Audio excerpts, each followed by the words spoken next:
Stevenson state-of-the-art service department is ready for your inspections. Volkswagens, Hondas, Acuras, Chevrolets, Toyotas, whatever you have, you bring it here, we can fix it.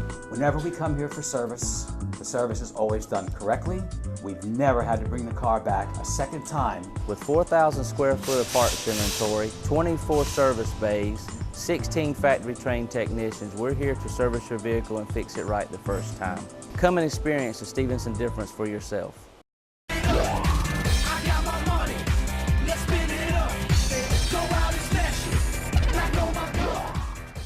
Cheerleading is competition, physically and mentally tough, life, 100%, dedication, hard work, teamwork. Cheerleading is Cheer Infinity All-Stars, yeah! National champion, the best you can't deny. INFINITY. Welcome back to the cfsr Sports Report, driven by Stevenson Automotive Group. We're here at Hell's Kitchen. It's been a busy week over at UNCW, but we've got some highlights too. That's right. We've got baseball and softball and track and field. Jim Dalkey has it all. The school year is coming to an end, and spring sports at UNCW are winding down as well. Men and women's tennis and men and women's golf all played this weekend at their respective CAA tournaments. The men's tennis team attempted to capture its second straight conference championship this weekend. The third-seeded Seahawks beat James Madison on Friday 4-0, but on Saturday fell to second-seeded VCU 4-1. The Seahawks are 15-6 on the year and are hoping now for an at-large berth into the NCAA regionals. The women's tennis squad was fifth in its CAA tournament, but fell to ODU 4-2 in the quarterfinals. The Lady Seahawks finished their season with a 15-8 record. The Seahawk baseball and softball teams were also in action this week. Jesse Jones has the report. UNCW came into Tuesday night's game against Charleston Southern riding a 4-game winning streak as the team squared off for the first time since 1997. Topsail High alum Thomas Jones took the ball for the Seahawks. With a couple of runners on base, Jones induces the ground ball, but the Hawks can't turn the double play, and Charleston Southern led 2-0 after the top of the first. Mark Scaff's Seahawks would battle back with Robbie Monday on second. CAA Freshman of the Week Michael Bass continues his hot hitting, driving one all the way to the right field corner. The triple easily scores Monday, and the Seahawks were able to tie the score at 2 in the bottom of the second.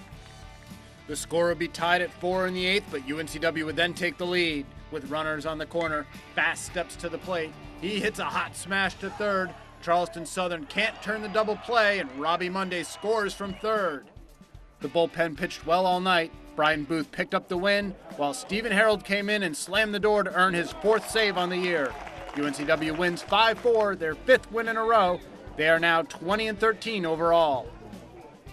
Over at Bozeman Field, the College of Charleston took Game 1 of the doubleheader 2-1, and in the nightcap, Amanda Adadays and the Hawks limited the Cougars to just 1 run, but needed a run of their own in the final at-bat.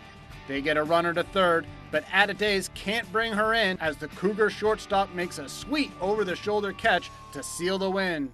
UNCW falls 1-0 and are 7-29 after dropping both games of the doubleheader.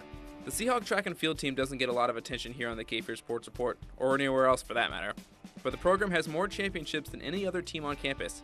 I talked to head coach Jim Sprecher about their success and the struggles of being one of the university's most overlooked programs. It's definitely one of the more successful programs. Our 10 championships has been the most of any program on campus, and the number of All-Americans and national qualifiers we've had individually is also among the highest. Even though the program has more championships than any other team, the Seahawks fail to generate much support from the campus community. It's just part of it. Is it fair? Probably not, but it's not unique here to Wilmington. The track and field team comprises roughly 1/3 of all student athletes at UNCW, yet is one of the least funded teams on campus. No athletes on the track and field team have a full scholarship, and only a few get a $1,000 to $2,000 scholarship. And the lack of funding has caused the quality of their facilities to suffer. The facility itself was built in 1988, and about every 10 years at least, the facilities need to be resurfaced and refurbished. And in that time, we still haven't had a resurfacing job done. Decades of use have taken a toll on the track, causing many cracks to form atop its surface. Assistant coach Lane Schweer explains just how important it is to fix a problem like this.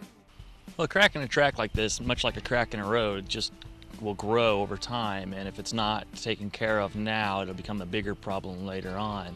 The UNCW track is unique to other facilities on campus because it's the only one open to the public. The added use continues to amplify the track's problems. Along with resurfacing the track, the facility also needs lights, scoreboards, added stands, and bathrooms to be able to capture the goal of bringing a CAA championship meet to the UNCW. But for now, Coach Sprecher and the Seahawks will keep their heads up and continue to run towards another CAA championship, which begins April 30th in Fairfax, Virginia. Thanks, Jim. Dalkey's to the Seahawks what Todd McShay is to the NFL, but I heard you've got a couple words of wisdom yourself. I'm feeling a little drafty in here. When we come back, I'll break down the NFL draft. We'll look at some of the studs and duds. You're watching the Cape Fear Sports Report, driven by the Stevenson Automotive Group.